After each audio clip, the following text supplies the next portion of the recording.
Assalamualaikum warahmatullahi wabarakatuh. Salam otomotif. Halo teman-temanku sekalian, pada kesempatan ini berjumpa lagi dengan saya, Muhammad Rifki Prihantono, pada mata pelajaran yang kalian tunggu-tunggu, yaitu sasis dan pemindah tenaga. Teman-temanku yang sedang berbahagia, pada kesempatan ini kita akan mempelajari tentang front wheel alignment. Untuk kalian semua yang sedang menyaksikan tayangan ini, saya berharap kalian antusias dan dapat belajar bersama-sama tentang penyetelan front wheel alignment menggunakan alat spuring 3 dimensi. Sebelum kita berbicara tentang penyetelan front wheel alignment, alangkah baiknya kita membahas pengertian front wheel alignment, faktor-faktor FWA, dan gejala-gejala yang muncul jika nilai FWA tidak tepat dan memerlukan penyetelan. Agar merefresh ingatan kita, agar kita dapat mengingat kembali tentang materi front wheel alignment, maka kita simak video berikut ini. Apakah wheel alignment itu?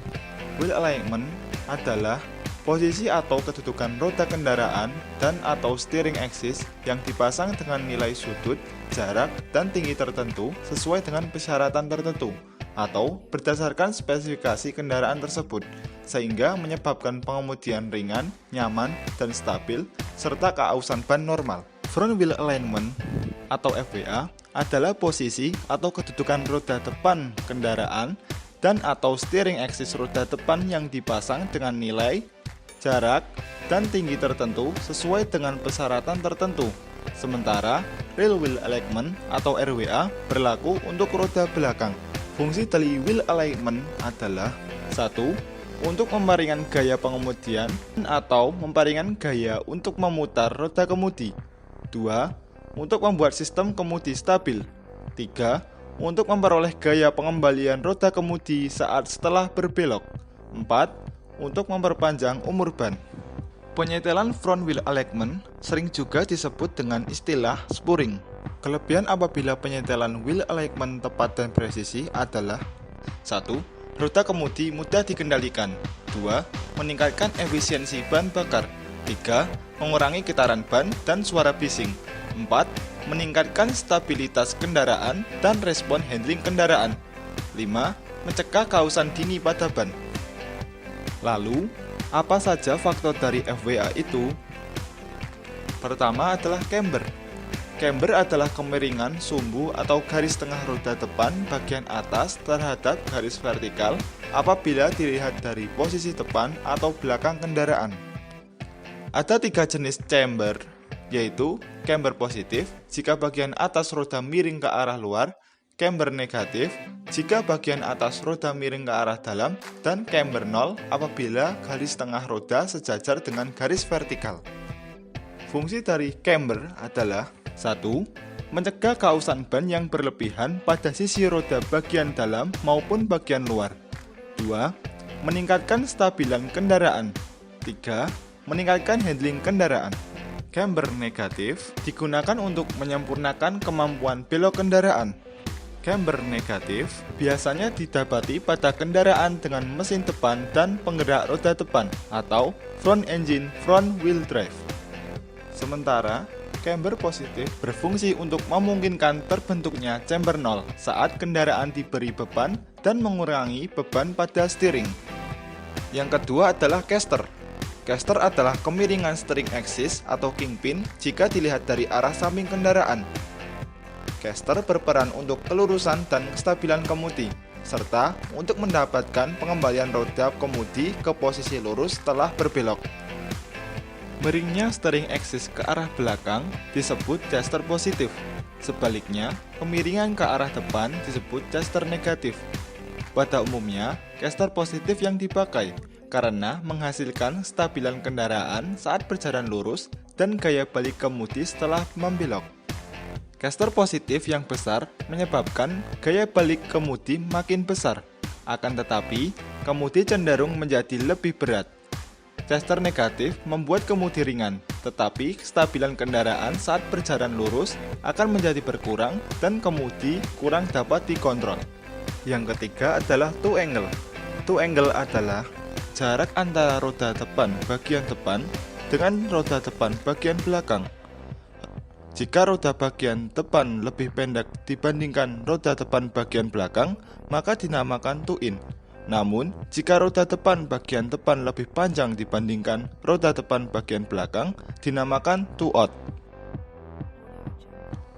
Two-in berfungsi untuk mengimbangi chamber roll atau menggelindingnya roda ke arah luar yang disebabkan oleh chamber positif. Selanjutnya, hasil dari pembacaan two ada dua, yaitu half two dan total two.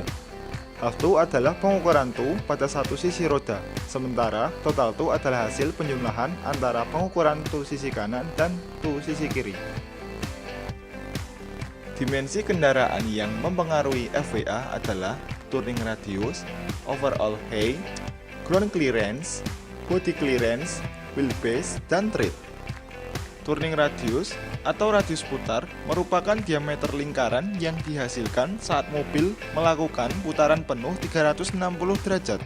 Namun saat ini, radius putar mobil yang digunakan cukup diukur dengan mengukur jarak diameter putaran mobil ketika berputar minimal sebanyak 180 derajat atau setengah lingkaran.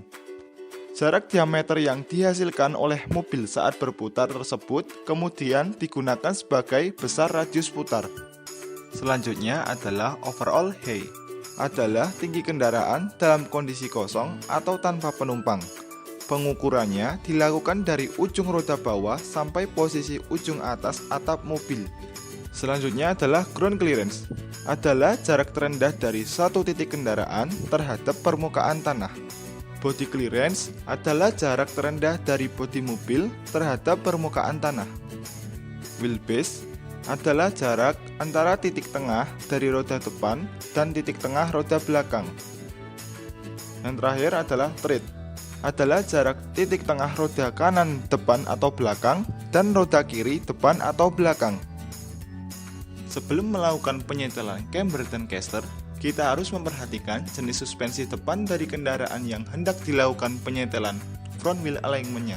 Camber dan caster disetel dengan beberapa cara, tergantung dari tipe suspensi dan tipe dari penyetelnya. Pada suspensi McPherson, camber disetel dengan cara merubah sudut antara shock absorber dan steering knuckle, sedangkan caster disetel dengan merubah jarak antara lower arm dan strut bar menggunakan spacer atau mur penyetel. Pada model wishbone, penyetelan camber dan caster ada yang model USIM dan ada yang model knock, ada yang terpisah dan ada yang secara bersama-sama. Untuk yang model knock, pada ujung dalam lower arm dilengkapi dengan baut pengikat tipe eccentric cam atau knock. Ada yang satu set maupun dua set tergantung dari tipe armnya. Bila baut knock diputar, maka center lower arm akan bergeser ke kiri atau ke kanan yang menyebabkan lower ball joint center bergeser karena lower arm didukung oleh strut bar. Tipe penyetelan secara bersama ini dipakai pada tipe suspensi strut maupun wishbone. Model penyetel yang lain adalah menggunakan U-shim. Untuk menyetel camber digunakan U-shim ganda, sedangkan untuk merubah camber dan caster digunakanlah U-shim tunggal. Kemungkinan penyebab kerusakan wheel alignment adalah dikarenakan kerusakan pada linkage kemudi, sambungan-sambungan, dan bearing roda yang disebabkan oleh benturan dan kerusakan pada komponen. Untuk mengetahui apakah kendaraan perlu penyetelan FWA, dapat dirasa dan atau diamati saat mobil dikendarai, dan dapat dirasakan gejala awalnya yaitu 1. Kausan ban yang tidak wajar. Kausan tersebut dapat dilihat dari 1 atau keempat ban. Kausan pada bagian lekukan sisi ban atau pada alur diagonal pada sisi atau telapak ban. 2. Kondisi roda kemudi yang tidak wajar saat dikemudikan, yaitu terasa berat dari biasanya, atau saat dibelokkan, roda kemudi tidak mau kembali ke posisi lurus saat dilepaskan, atau terasa menarik ke salah satu sisi. 3. Mobil terasa membelok dengan sendirinya saat melaju, padahal pengemudi sedang mengemudikannya lurus ke depan. 4. Mobil berjalan lurus tapi bodinya miring, seakan berjalan seperti kepiting, maka kendaraan mengalami masalah pada rangka.